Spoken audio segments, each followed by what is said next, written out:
Burnout and resilience. Two words we hear quite frequently these days, not least of all in relation to medical practitioners. But what do they mean? Welcome to Talking Psychiatry, and in this episode, I'm going to be in conversation with Kerry-Ann Louw. Kerry is a consultation liaison psychiatrist who recently published an article in the March 2026 issue of South African Psychiatry entitled Burning Bright, Battling Burnout and Building Resilience in Difficult Times.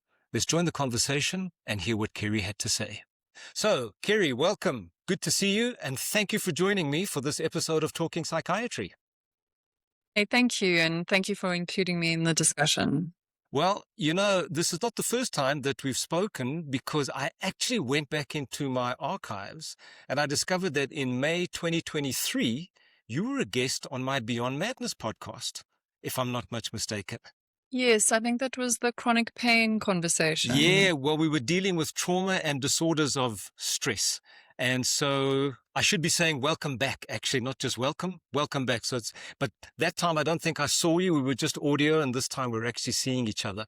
And of course, the backstory to this is that I saw you in October last year, 2025, giving a talk at a webinar that I attended, hosted by the Colleges of Medicine of South Africa, their education portfolio committee. And I was impressed, and I thought, wow, I've got to get Kerry to write this up. And you did, and you published it in the March 2026 issue of South African Psychiatry, Burning Bright, Battling Burnout and Building Resilience in Difficult Times. So we're going to get into that. But a question for the non-psychiatrists: what is a consultation liaison psychiatrist? It's a funny word. So it's a subspecialty of psychiatry. Like, you can do child and forensics. Consultation liaison psychiatry is now a HPCSA approved subspecialty. And it's really looking at that interface between psychiatry and medicine. So, for example, in a chronic pain clinic, I do women's mental health.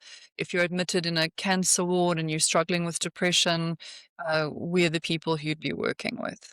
So burnout actually fits nicely in with that work, because I spend a lot of time with other clinicians as well. Well, in fact, that leads into my next question, having explained. So basically, consultation liaison psychiatry, you kind of move around. You're not necessarily based in a psychiatric ward. You kind of move between different settings within a general hospital. Would that be correct? Yes. So in a way, it's a little bit like being a thermometer in all the different parts of a hospital, it's interesting. And I get to work with interns and nurses and doctors and management. So this is very close to my heart, this kind of work, because I see the impact of working in healthcare on a broad range of people. Well, I think that leads, as I said, to my next question, which is what brings you to be so interested? Because we all have our reasons why things catch our eye and catch our interest. What brings you to be so interested in burnout? And then we'll get into resilience, but burnout specifically. It's something I've been asked to speak on even before COVID. And for a while, I almost felt like I was doing a sort of a burnout road show, because it is so prevalent and people battle with it. Obviously, COVID brought out a whole new layer. And I think as the world gets more and more complicated, it's becoming, in everyone's, minds again, burnout, not just in mental health or psychiatry or medicine, but for people living in such a complicated world. Personally, it's something I also have struggled with. And I remember the first talks I ever did was a registrar session on a hot topic, which I said, a consultant is sitting on the floor with burnout. What do they do? And I was, speaking about my own experiences. So, Yes. It's something I've had to look at for myself in my own career, but Yes. definitely, working with people. And, I believe very strongly in having these conversations that people then feel comfortable to talk about it, because everyone does battle with burnout, I think, at some point in their careers. And it's important that we normalize the conversation, that people can access help and not feel this incredible shame that many people do feel. Yes. in medicine.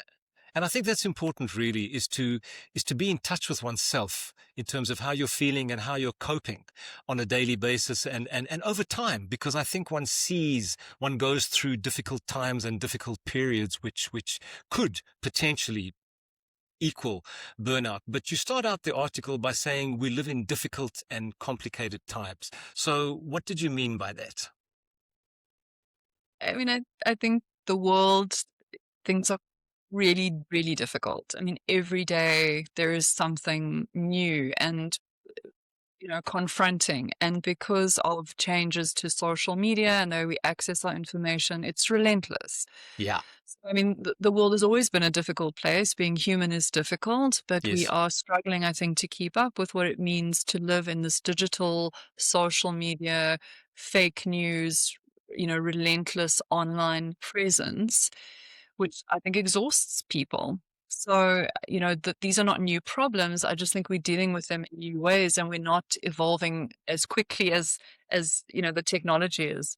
I think that's exactly right. I was having that discussion recently, and I've thought it for a while. I thought, is the human brain sufficiently evolved to deal with the pace and the relentless barrage of information and content that is coming at us from all different angles? And I think that you've hit the nail on the head in terms of social media, to what extent that is a really major contributor to burnout per se. I'm not sure that it is, but certainly it echoes the opening lines, or the opening line of Scott Peck's book, The Road Less Traveled. Life is hard. And so, as you say, it's nothing new, but I do think we live in a different time with all of the information technology and all of the different social media. So what I've understood is that one can almost bifurcate it into societal problems in general, and then we get into healthcare professionals specifically. And I think that healthcare professionals, and I'm not saying they are necessarily unique, because there are probably other professions that have their own individual stresses, but for our purposes, healthcare professionals have very specific stresses that we deal with on a daily basis. Would you want to elaborate a little bit on that? Yeah, I agree. I think one has to think about health professionals as a unique population. I mean, the one very obvious thing, but I think it's important to say because healthcare professionals forget this, the work is hard. Yeah. It's long hours, it's shift work. You're dealing with disease and death and dying all day, every day, and that is hard. And I think people forget that in medicine, and that's part of this burnout of feeling detached because we just don't experience the normal emotions one would in the face of these very difficult things. There is also a pressure still around being a health professional. I think this is changing, but it's often associated with, giving all of yourself, being available, being present, this healthcare hero narrative that a Yes. good someone who sacrifices, who puts the needs of others before themselves. And that's, of course, not a bad thing, but it's this extreme version where self-sacrifice is the norm. And I think that's problematic. And then, kind of systems issues and challenges in terms of resource allocation, the pressure around electronic health records, medico-legal issues. I mean, all of those add to the kind of mixing pot of stresses that health professionals face. Well, I wanted to touch on something which I found very interesting, which is the concept of moral injury. And I think that is a very real, certainly for us in the state sector.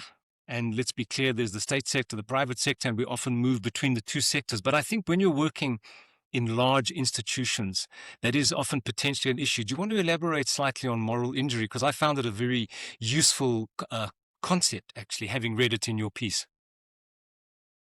I think one of the easiest examples is that ICU bed scenario. You've got one Right. bed and 5 patients. You know what the morally right thing to do is. You want to provide care, but you can't because you only have so, many ventilators, so many beds, etc. And that leads to that sense of moral injury. I know what is right, but I can't do it, often in the context of a resource constrained health system because I just don't have the resources. And that is associated with burnout, that experience of moral injury. And again, COVID is a recent example of that, not being able to provide care, not being able to allow visitors at the bedside when people were Yeah. dying. That created this intense bubble around moral injury. And often they're just competing obligations. You can't be all things to all people all the time, but there's this high pressure socialized within medicine. We talk about this hidden curriculum where people are socialized over their training period into the expectations of what they should be and not being able to be that for many reasons is difficult for people. Well, I think one, is really looking at a sense of frustration, actually, which leads to all kinds of other emotions, not least of which is anger. And these are all pretty destructive emotions. And one is often dealing with system issues. And I suppose that that's where the frustration comes in. This other issue that you mentioned, or this concept of the healthcare hero. And I think that's very important in terms of burnout, because it's kind of almost mythical in a sense, and it makes help seeking very difficult, because we're not supposed to experience these kinds of difficulties. We just kind of move on. How have you seen that in play out in the workplace? I think people again are socialized into this through med school, through family, through the media, and any sign of weakness and again, I'm even using that word weakness, it's not Yeah, weakness. yeah. It's not weakness. If I'm struggling with something, and I often say to people, if I were to tie your feet together, you could probably still do your job, right? But why would I do that? It doesn't make sense. And people nod, oh, yes, that would be silly. But somehow when it comes to mental health, it's okay to tie your feet together and work at your not mental ideal because it's Yes. shameful somehow. So I try bring in examples like that, but people don't want to acknowledge there is a real self-stigma and sense of shame around needing help. And we perpetuate these narratives, oh, the younger generation, they don't manage, they don't cope, and we talk about people in this way Yeah. and we Yeah. perpetuate these beliefs. Well, I think one of the issues is that we potentially ignore context. So I think coming back to where we started out about hard times, difficult times, what's changed. And I do think that we live and operate in a very different environment to generations that have preceded us and taught us. But obviously, things have evolved. The other issue which I found interesting was this idea of career or profession as identity. You meet people often for the first time, and one of the first questions asked is, what do you do? And so what we do professionally is very tied up with who we are. And that may be part of the problem, do you think? That too much of who we are, our identity, is tied up with our work? Definitely. And I think on one hand, there's something beautiful and noble about the profession, but I Absolutely. just think if we were doing this right, people would not be killing themselves and depressed and burnt out. So we do need to challenge something about this idea that I am my job. And people do Yes. at these transitionary times, right? So if I don't get a reg post, that's devastating. When I retire, that's devastating Yeah. because so much pressure around career identity and work-life balance. And I've been at a few retirement functions for nurses recently, and the speeches are all the same. It's like, you gave up your family for this, you know, and and and everyone's nodding and smiling, and it's like, this is so not normal. Absolutely. Expected somehow. And I mean, I nurses are so even worse with their shift work and the times they have to be, what they have to no, no. sacrifice.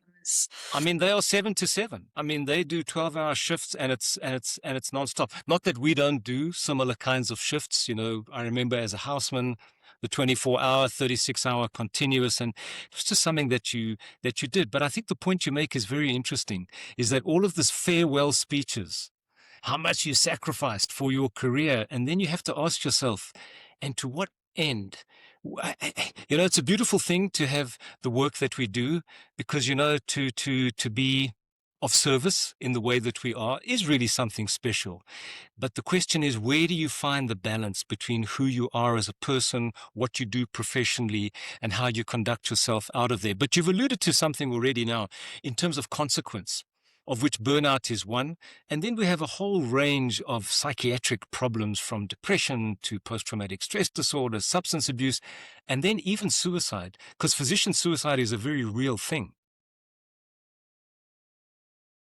Yeah, it's devastating. I think almost everybody knows someone or knows of someone who's, completed suicide. And it's such a terrible loss. and you often think, how could one go back in time and change this for people?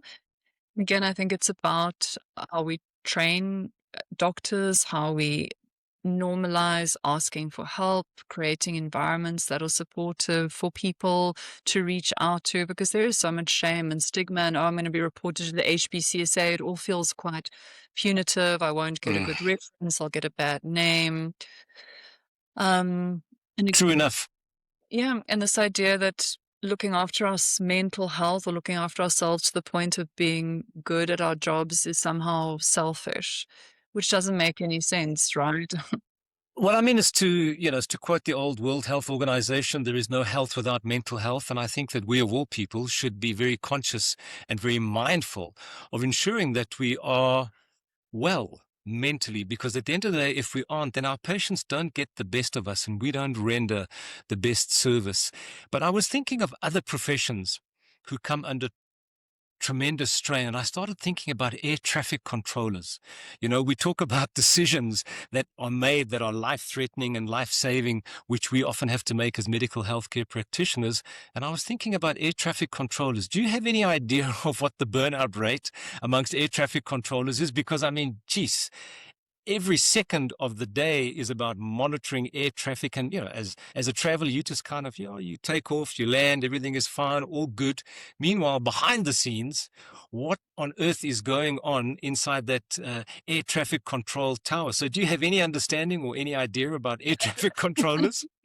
I don't know what their rates of burnout are, but I know that they are very regulated. Like their Right. shifts when they retire, it's very closely regulated because it's Yeah. acknowledged as a high stress job. Yeah.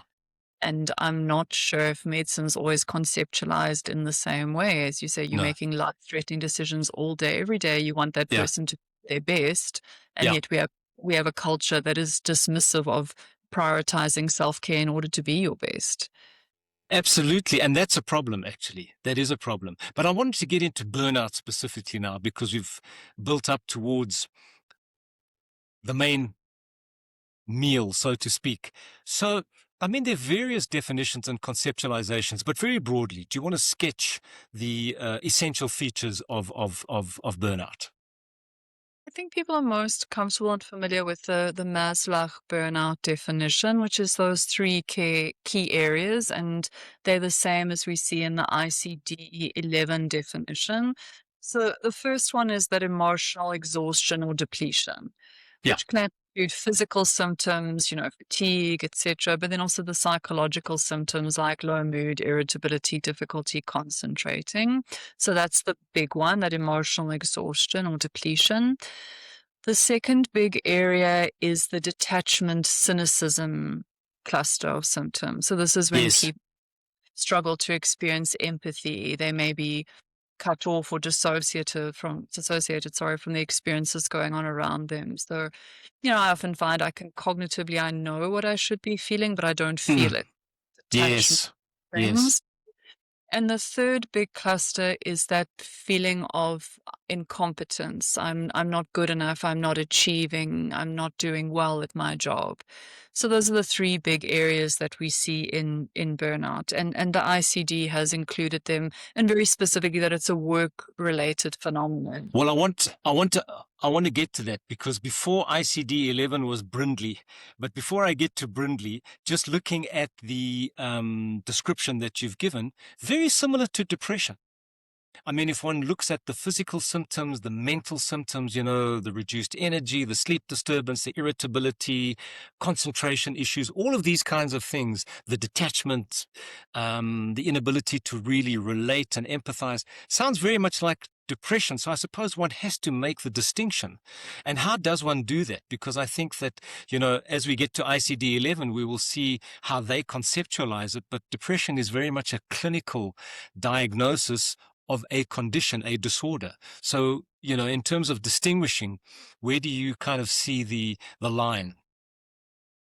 But not everyone agrees on this topic. I think it is a bit controversial, but for Yeah, me, what I find useful practically is, when it's burnout, when you go on holiday, you feel better, you recover, you enjoy right. things. When you're in that work context, the symptoms recur, whereas depression is more sustained and pervasive and occurring outside of work. Right. Things are not always so black and white, as you know. I mean, it's not like you open your front door and you're out of your workspace. Often we carry work in our heads and we bring those symptoms home. And burnout is a risk factor for depression. So, it's not black and white, but I find that just a small helpful distinction. When you've had your 2-week holiday, do you feel amazing? If you don't, then you probably need to start thinking about depression. Yeah, absolutely. And I suppose burnout follows you. I mean, you don't just walk out of the door of the office and you get home and everything is hunky-dory. It's like black and white. So I think that often is also something which clouds the picture. But I wanted to get to Brindley, and I read those 4 C's, and I mean, callousness, cutting corners, cynicism, and contempt. I mean, those are nasty sounding C's, actually. And I thought to myself, that sounds like a personality disorder, like not a very nice one. So I mean, between the 3 sort of overarching features, and then we throw in a bit of Brindley, and the next thing we've got a mixture of depression and personality disorder all thrown into one. So what was Brindley thinking, or what was Brindley seeing, or who was Brindley for that matter? So I think what's important there is that burnout is not just a bad day. It is a Do you know what I mean? Like, I Yeah, think I think we have to think about this, as you say, they're not nice words, because this is not just, I had a bad day today. yeah, By the time you're experiencing signs and symptoms of burnout, it is something serious. yeah, It does need to be addressed. And everybody might lose their temper every now and then at work, etc. But if you're struggling, pervasively with the symptoms, then it's causing impairment and impact on functioning, which is one of our markers in mental health, right? Once something absolutely. you distress and impairment, it needs to be addressed. So it's about creating that focus of clinical attention. Brindy was just an author, and the article is around burnout in intensive care practitioners. And I'll just read it. It's a Okay, practical and candid review for those who care. But it's a nice article to read, because it's written from a very real perspective and a very practical perspective. yeah, And I think sometimes, again, people need that permission to take this seriously and to think about it in themselves and in others. So I found that a nice and useful article. But the callousness, the cutting corners, the cynicism, and yeah, those are they all fit within those same overarching areas. So burnout does increase our risk of crossing boundaries and ethical violations. And again, we'd all be absolutely horrified, but when you get to that point, this could happen to any of us, that sure. we No, make a mistake. absolutely. And I think the point is that you become maybe someone that you're not in the process of moving from struggle into florid burnout. But I want to get to ICD-11. DSM has got no word on burnout, and if you look at what ICD-11 says about it, that's the International Classification of Diseases, World Health Organization. What they say about it kind of makes sense as to why DSM wouldn't want to be involved, where they specifically say it's an occupational phenomenon, not a medical condition. So now that kind of puts it in a certain light where I start thinking, okay, so who's responsible here? How does this work in terms of who takes care of the situation, so to speak? And for me, it starts to introduce the idea that yes, there's the employee, the worker, the individual, and then there's the system, the institution. And I think that this is one of those situations where you cannot have one without the other. And so therefore, when you're looking at what you might want to do about the situation, you can't look at one without the other. How does that strike you? Is that reasonable? Definitely. And I think that's been an important shift in the burnout literature, is really, it's not that you are a bad person and you must go do resiliency training and come back better. I mean, that Yeah. may be a part of things, but Yes. you have to look at organizational, structural issues in order to address burnout. Because Yes. again, I think that's a narrative in medicine, suck it up, toughen it up, do more with less. And I'm not saying we shouldn't look at individual factors, but you have to look at No, no. system factors, shifts. flexibility, the physical work environment, those things are really important. So you have to have that occupational responsibility within any organization. So, would you see that as a function of human resources or organizational or industrial psychologists in terms of coming into play in this kind of scenario? At a leadership management level as well, because it is about what do we value and what is prioritized, and that has to come from the top. Because I think, even within an HR perspective, that person will just be functioning within an organizational culture. So that really has to happen, I think, at a leadership level. I think That's that's really I think it's very important because I think it's something that I specifically want to come to in terms of our conversation is the whole role of leadership and the whole part that leadership plays in setting the tone, so to speak, for an institution, for an organization. But coming back to burnout as a process, you also speak about Freudenberger's 11 phases. And again, I found that kind of interesting because it starts out with something which is counterintuitive, which is the person striving and working even harder to prove themselves. How does one reconcile that initial phase with what subsequently happens? Is that something one should be looking out for as an early sign? Because how do you make that determination? Somebody might just be working harder. Full stop. I also found it interesting when I first read it, but I can recognize that feeling because Right. I can just do better. I must be more organized. And you hear this with registrars all the time. What do they start doing when they're not coping? They stay later, they come Right. earlier. So, Mm. and I'm not, sometimes you have to. Everyone has to stay late. Sometimes, Yeah. these things are not black and white, but that's the first thing, right? So I'm going to stop exercising. I'm not going to go to my granny's 80th birthday party. I'm just going to stay later and do more because the harder I work, I will be able to fix this. And it's that compulsive need to prove ourselves and to work harder and to be acknowledged. And it comes from a very limited toolkit that we are trained in.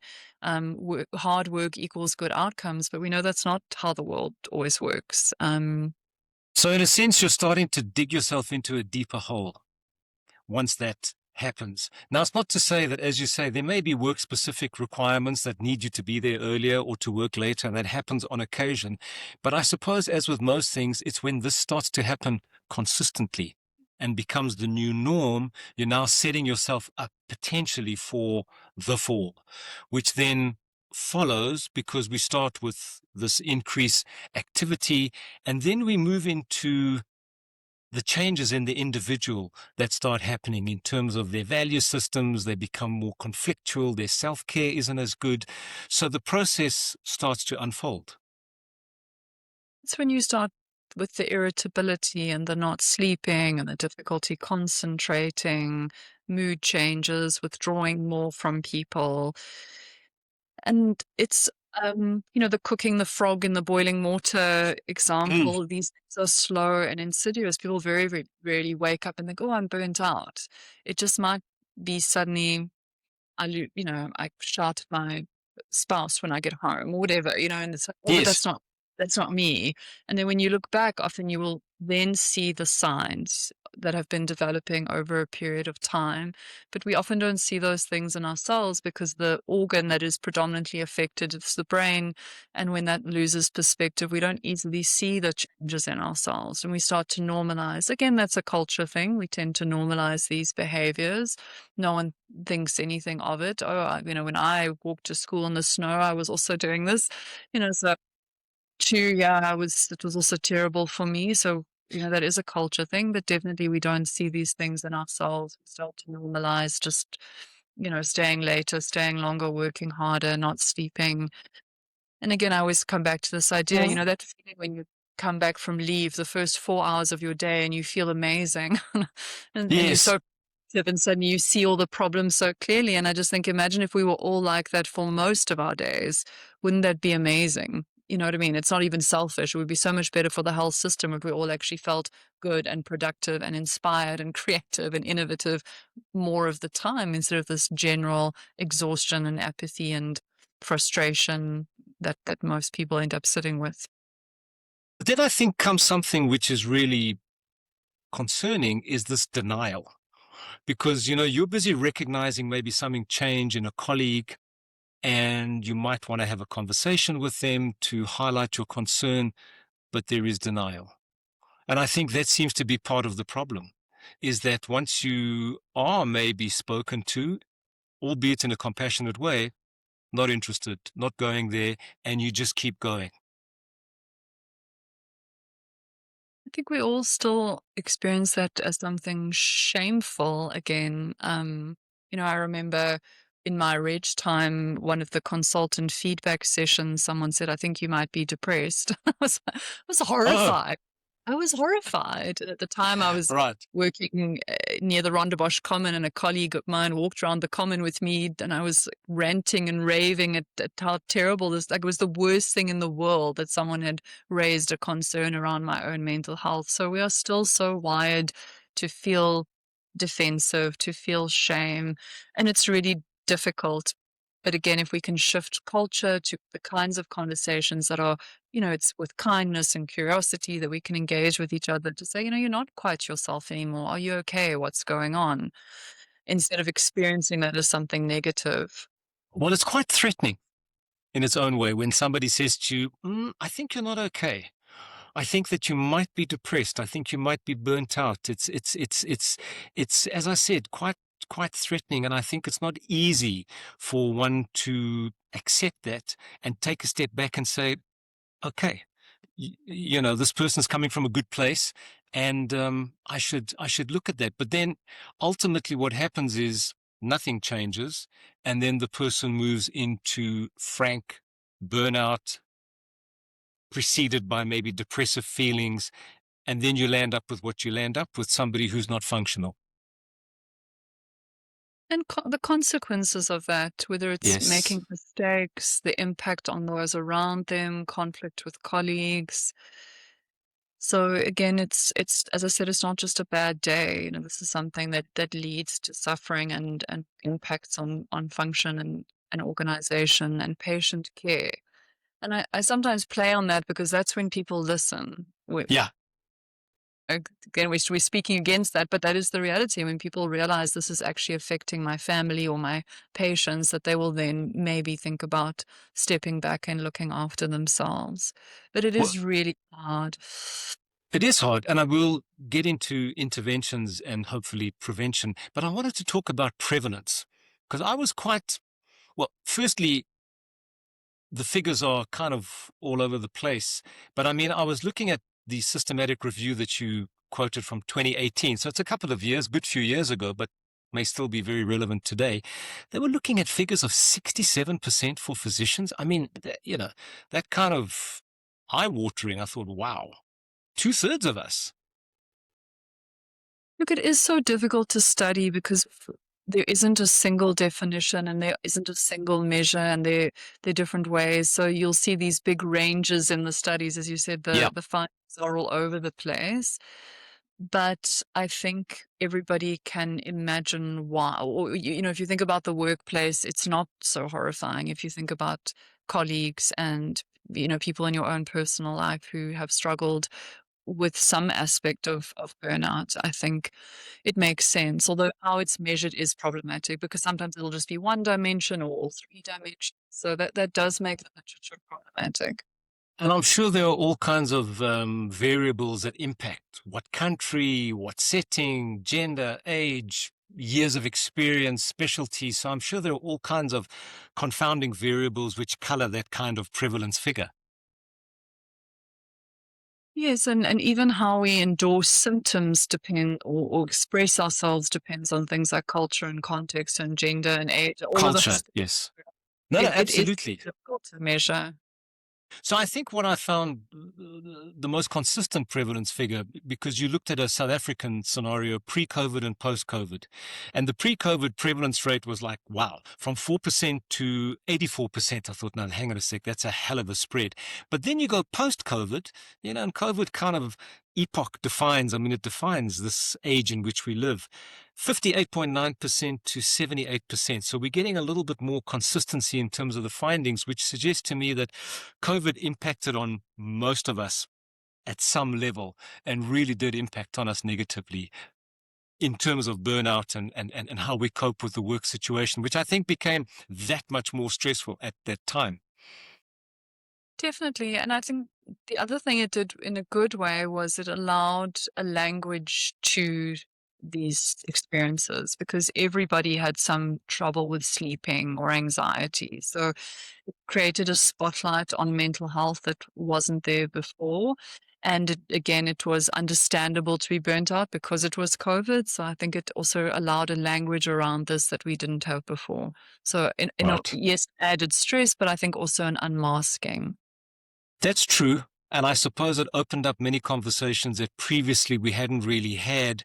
And now I think we all had and it was, even the same with our patients. We were all having a shared experience, colleagues, patients, we were all kind of in it together. So it impacted all of us. But I was looking at some of the factors contributing to the prevalence figures. And one of the issues, of course, is workload. And we've touched on the issue of what it's like in the clinical situation. But I think when you work at an institution, the administrative burden is really problematic. As a clinician, you just want to see patients. And then you get hit with all kinds of paperwork and new rules and regulations. And I find that the institutions, the administrators, to my way of thinking, are there to facilitate the clinical work. And in fact, in many instances, I see them getting in the way of clinical work. And I think that that is particularly burdensome. And it also speaks to the issue of control and the contribution of lack of control to the burnout experience. Your thoughts on that? We were speaking about the state service earlier, but that's an additional stressor in private as well, is things like getting a medical aid approval, or I think you need the scan, but Yes. medical aid doesn't cover it, or your medical aid will cover a psychiatrist, but not a psychologist. So I think we must just sort of also acknowledge that the private sector also struggles with that moral injury aspect. No question, because I mean, the amount of issues I see arising through health insurance and medical aids, I think that kind of administration and the need for reports, et cetera, hugely burdensome for the clinician at the end of the day. So I would agree with you. I don't think it's just the state sector. I think it's both sectors. And we know that electronic health records have increased burnout in people because, as you say, you're not just a clinician, you've now got to do this and fill out that and do this online. And it is stressful. And we're now dealing with AI as well, which is also exciting and fun, but it is also complicated. Um, and maybe the AI algorithm tells you your patient doesn't qualify, or the AI tells the patient, no, you're not suicidal enough to be admitted. And what does that mean? And we don't have a skill set for this. It's so quick, it's so fast, we're just keeping up with it, and we can't even anticipate the challenges ethically, practically, clinically. So I think it is stressful. And I think it's this having to do both, having to Yes. work in a setting where you don't have some of the basics, but you are also battling with the huge advances in technology. And that I think exhausts people. Well, certainly, I mean, AI is being touted as this technology that is going to liberate clinicians because it's going to take care of the administrative burden. And yeah, that remains to be seen, because I suppose, as with all new technologies, it's time using the technology which really tells you strengths, weaknesses, limitations. And I think that we're beginning to see already certain of the limitations in terms of AI that are emerging. So let's get on to resilience, because I think that's important. And how would you define resilience? So I suppose it's about being able to bounce back when you've been through something difficult and traumatic, which is Right. one of the problems in the definition is we want more than that, right? And that's why we talk about things like post-traumatic growth, because no one wants to Yes. say, I'm resilient because something bad happened and I still got up the next day. I think resilience has grown now into this idea that we can come through adversity and grow from it as well. but an important shift in resilience. And remember, there isn't one clear definition. This is one of the things that makes it challenging to understand and research, but it's not just an individual trait. We often think of it like that. This person is resilient, but we have to Yeah. understand that person's environment. So if you've grown up with, low level of education and extreme adversity and poverty, and we think about things like epigenetics, it's not simply something you have or you don't have. Your resilience is shaped by your environment and your resources. So it's a lot easier to be resilient if you slept last night and you had enough to eat and you've got a tertiary level education. It's just to Mm, highlight, we tend to see it as it's a weakness. Somebody is not resilient. And I think we have to yes. sometimes look at that context and say, of course, it's no one would be able to do this if they had this context. It's not a Right. lack of individual character quality. It's also an interaction with an environment. Does it make sense? It does make sense. And I think it also speaks to something that intuitively comes to mind, which may not be correct, which is some people are hardy, some people are fragile. And I do think that there are different levels of resilience. And I suppose one gets to understand what they are when somebody is put into a specific situation and one sees the extent to which they can or can't cope. And I suppose that also then speaks to matching. Is this person well suited to the chosen profession or suited to a specific environment? But I wanted to touch on this issue of post-traumatic growth, because I think it's really interesting. I think it's something which has emerged from the post-traumatic stress disorder literature, and the idea of, basically to me, is about how do you grow from struggle? How do you grow from trauma? And I think it's an interesting and an emerging area. I don't know what your experience of that approach has been, but certainly I'm seeing it more and more as a concept. Again, the environment and how one navigates it is so important. People are going to be exposed to adversity, and we know that there are different hypotheses around stress, and one can kind of a little inoculation and build. You need stress to build resilience, and we need stress to grow. But we also then Yes. need the pot must be conducive to growth. The environment must be supportive. Okay. And if I think about medical training in particular, the shaming on a ward round, for example, that's not the kind of thing you No. need. When a No. patient has died, it's not say, well, this is your fault. It's to actually Right. create, sort of a psychological first aid space where we can acknowledge experiences and look at, okay, what's helped you cope in the past? What can we tap into?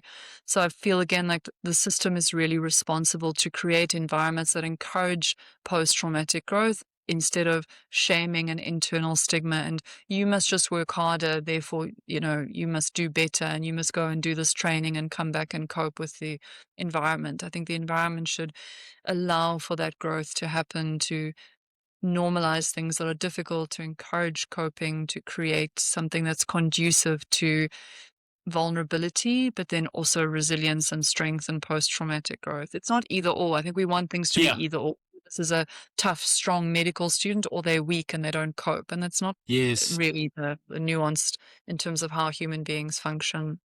That's true enough. And I was just looking at other factors that contribute to resilience. And you mentioned things like spirituality, having pursuits outside of the work environment that create that kind of balance, hobbies, creative pursuits. And of course, something very important, which we know all too well in psychiatry, the issue of boundaries, which I think are so important and touches on something that we mentioned earlier, this work life. When you leave the workplace, can you leave it behind? And I think that creating that balance in your own life is probably a significant protective factor and contributes to one's ability to cope in difficult workspaces. To do it sustainably, Yeah. I think that's what's tough. And we've already said that there is always going to be that time you have to work hard. You're busy completing your med or whatever. You're going to have to take some time out of your weekend. It's Yes. not, but you've got to think what is sustainable. Can I continue at this pace in this way? Do I want to? What am I left with at the end of the day? And for me, it's about boundary setting and being honest with yourself and others. I can't do this. We find it so hard to say no and to disappoint people. And I think that's a skill we should be developing. How can I say no? How can I actually disappoint someone and be okay with it afterwards? You know, So, so this whole idea of resilience training, because I mean, again, you look at the data, which is not particularly convincing. And so, in my own mind, I was thinking, well, can you develop resilience, or is resilience something which is a function of all of these factors that we're talking about that you need to build into your life, as opposed to you go on a resilience development training workshop and you come out and you're a more resilient person? I don't know if it quite works like that. and as you said, the Cochrane, it's not amazing. It's promising, but it's not amazing. And again, it's Yeah, difficult to study because it's not operationalized. And a lot of these training courses involve things like mindfulness and CBT, which we know are good for people. yeah, But this is not a sprint, it's a marathon. So, yes, you need to buy the right pair of tackies, but sure. how often do you need to replace your tackies? Are you hydrating? Are you taking your breaks? Or do you have the right nutrition? Who's your support buddy when you're doing the race? You have to have sustainable practice. Everyone can go do an hour yoga session over lunch and feel better for the next 10 minutes. But how do I Right. build a practice into my life that I value and that's sustainable? And there's been, I suppose, this focus on things like mindfulness and breathing, which are good things, but then don't work for everybody. And what I like And in the they're not, burnout, sorry, sorry. and they're not just things that you do and like everything is okay now. Sorry, so carry on. No, no, I just want to say it's okay if you don't like mindfulness. It is not the only thing out there. I think it's okay to say this is who I am. This is what I love. I want to build a model boat. I like puzzles. I love my animals. I love people are different. And this one size fits all just does not work for burnout. I think you have to have an individualized care plan. We've spoken about the systems and the structure, which is really important, Yes. but there must be some individual accountability as well. And what is realistic for me? I've got 3 kids. You can't go home and do a 2-hour whatever in the evenings.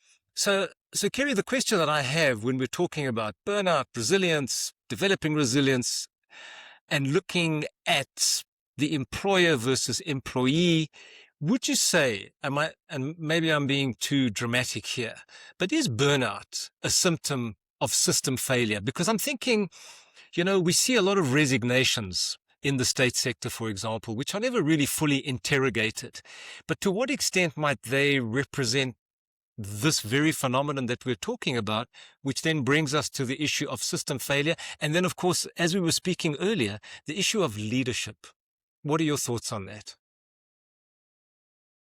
I think burnout is very easy conceptualized as the demands are beyond the resources. And that is, yes, there is an individual component to that, but it's very much a systems issue. So I can only do so much within a system that might be disabling or disempowering for many ways, as well as the system's response, as we spoke about earlier. So do we have a culture that says, okay, wow, we messed up, let's come together, let's grow, let's look at different ways? Or do we have a culture that's punitive and blaming and shaming and get rid of this person, they're the problem? And of course, there are individual factors. As you said, we have personalities, we Yes, have different styles. People may have a genetic load, which increases their vulnerability to certain disorders. So true enough. it's not black and white, but definitely it's a problem of that individual within the system. The demand outweighs that individual's resources, but the resource that person comes with is also created or supported or disabled by the system. Do you think? And leadership is important. Yeah, leadership, I think, is critical because it's about awareness and self-awareness and looking at what is going on downstream, so to speak. You're talking about the leadership at the highest level, and then you're talking about leadership at a unit level. I suppose my question is, do systems ever look at themselves, or are they always looking at the employee, the problem? I do think there is an awareness of organizational culture, maybe more so than before. I think burnout, everyone's done the yoga course and it didn't work. So people are being forced to look at bigger systems issues. And as you say, people vote with their feet, they leave. They leave. And we've seen that with the recent austerity growth. It's really good people who'd been in systems for a really long time left because, again, they just couldn't anymore. And people who come to medicine are real copers, right? These are not average people. Usually they're above average. They're very resilient. They're hardworking. They've got a lot of internal resources. So when those people can't anymore, the system has to look at itself. So the issue of intervention, I mean, ideally, there's recognition within the individual that you kind of look at yourself and say, you know what, I'm not the person that I was. What the hell is going on? And you start having conversations that ultimately bring you to an understanding that something needs to change. But unfortunately, as we've mentioned earlier, with the sort of phases of the burnout process, denial is part of that process. So is it about trying to foster a greater openness to people not saying, this is going to happen to me, but if I start to feel differently, could it be that this is happening to me? And what should I do then? Who should I speak to? Because I think sharing is very important in terms of getting perspective and just kind of unburdening oneself. I think if you have regular spaces that allow for conversations, that's already a first step, whether it's a weekly team huddle or team check-in, and giving every person in the room a moment, because even in that moment, it's a recognition, and allowing conversations that might involve vulnerability. And I think it does help when leaders themselves acknowledge, this is tough for me. I am finding this difficult. This is confusing for me. I am feeling overwhelmed. If we allow a space for that language, because again, there's this extreme thinking, if I'm struggling, it means I'm mad and I need to be admitted to Falkenberg. You know what I mean? There's this extreme way, as opposed to saying, look, If I'm you're not in the coping. if you're in the Western Cape, Okay, if you're sorry. in Johannesburg, it could be Tara or somewhere else. You're on your way to Tara. But Exactly. it is, we're scared that Yeah. if maybe I miss a beat, Yeah. that means I will not cope, I will give up and whatever. So I think allowing conversations where people can talk about things that are difficult, acknowledge that things are scary, that leaders are also able to talk about these things. It's the Me Too phenomenon. It's someone else saying, yes, I get it. I too have felt like this, and I also felt a sense of shame. And this is what I did that helped me. Okay, this is what I tried. So that in itself is really useful, because then it normalizes things that are difficult. It allows for conversations, and it creates an environment of shared problem solving, and a culture which says, it's okay, why don't you going to therapy this afternoon? I'll cover for you. Tomorrow I would like to go to the gym in the morning. I'll come Yeah. in half an hour later. And it creates an environment that is responsive to people's needs, that acknowledges people, that sees people, that values people, and allows for individual difference. Well, I think that also requires a kind of a team approach, because I've often seen where if somebody's struggling and their workload is changed, it means that somebody else's workload is increased, and that can often create tension amongst colleagues. So it's something which has to be balanced very carefully, which comes back to the issue of leadership and how one says, listen, everybody gets what they need when they need it. We work together. We're part of a team. Sometimes I've got to pick up the slack for you and vice versa. And it's okay, because in the grand scheme of things, it all evens out. But that requires a very mature approach to how you deal with these kinds of issues in the workplace when you're working as a team.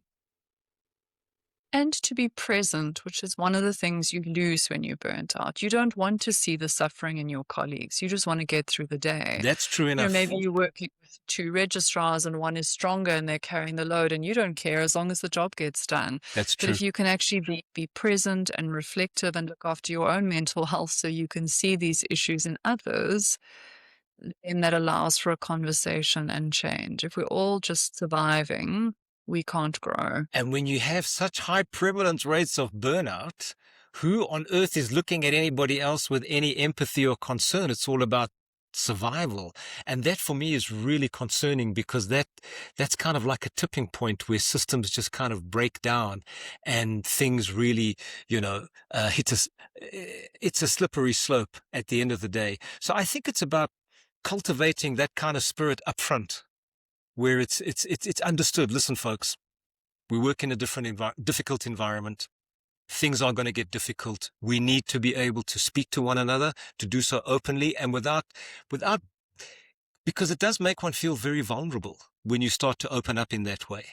And I suppose we need to work in an environment where we can trust that actually it's not going to be prejudiced against us because we're having a difficult time, not a moment, as you've said, a time. So that also does call for mature leadership, I think. And I think that it requires leaders to be very in touch with their staff, to be able to see what is going on and how to manage these kinds of issues in a team environment. I hate that word low-hanging fruit because it always implies something lesser. Easy. But actually, hard conversations are so much easier when you have relationships, whether it's Yes. conversations around transformation or burnout or mental illness. So having good relationships, which really costs nothing if we want to save money, it's just about looking someone in the eye and treating them as a human being and approaching them with some curiosity. Those, having relationships with people is so powerful. Well, I think the issue of communication is critical. The issue of self-awareness is critical. The issue of balance is critical. Boundaries are critical. Having good support systems and the extent to which you over-identify with your profession and just kind of getting it in perspective. So I think that there are things that one can do. Forget the resilience building workshops. I think it's about just looking at what one can do for oneself. Because without being cynical, it's not as though anybody's necessarily coming to save you. You need to look at yourself and say, okay, how do I? And in fact, what we're talking about is how maybe one should be leading one's life generally anyway. This is not just about specifically preventing burnout. It may well prevent burnout, but I think it's probably a better way to live one's life. Yeah, I mean, you're talking about honesty and reflection and acknowledging those parts of ourselves that are imperfect and damaged. And, I think that we find that difficult, but it does allow a different kind of conversation when we can acknowledge this is hard. I'm not myself right now.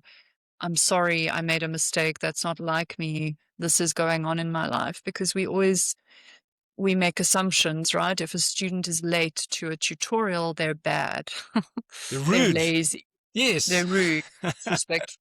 We may not know that, their mother is dying or that that's they true. didn't sleep last night because of gang violence in their community. So again, it's about curiosity and interest rather than judgment of ourselves and others. And it has to start with self. It has to start with self-kindness because how can I expect this of others if I can't do it for myself? Well, I suppose it comes back to something that I often speak about, and that's self-preservation, which is not the same as being selfish, but it's self-preservation. And I think that ultimately we all have a responsibility, I suppose, to ourselves, to our families, to our friends, our communities, and our colleagues in the workplace. So as much as burnout is a very real phenomenon and resilience is something we should work towards, it's not a quick fix, but I think it's a looking at one's life just generally, and anything we're talking about in relation to burnout ultimately are lessons we should be implementing in our lives on a daily basis, actually, for a more fulfilled life. I don't know, am I being too optimistic there? No, and it's not, again, it's this idea somehow that that would be selfish. When we talk about that, it seems so somehow, but that's for other people. It's not for, which Yes. is crazy, right? Because again, imagine a workforce where everybody felt good and was creative and energized. We should celebrate that and not see it as a bad thing. And I often give that lifesaver example where lifesavers are trained. If you're holding an unconscious body and you're being washed towards the rocks, you don't put yourself in the way. You hold that body. It's this idea: if I get hit by the rock, we will both drown. Right. And so, actually, in order for me to look after others, I have to look after myself first. And you know where you learn that is on an aeroplane. When the oxygen masks, which hopefully don't ever happen, when they do come tumbling down, don't worry about the person next to you. Take care of yourself first, then you can help the person next to you. And I always thought, geez, the airlines teach us some very basic lessons in life, but they're actually very real. And it's about that self-preservation. Kerry, I want to thank you. I think adaptability and flexibility is also part of resilience. And I think that being able to work through the technological issues that we experienced is a manifestation of that. So Kerry, once again, thank you so much for joining me and making the time. And I hope it wasn't too stressful. And yeah, I look forward to having another discussion at another point. Thank you for having me. Cheers. Take care. Bye. Bye. Thank you for being part of the conversation. Please feel free to leave comments and do subscribe. And until next time, take care.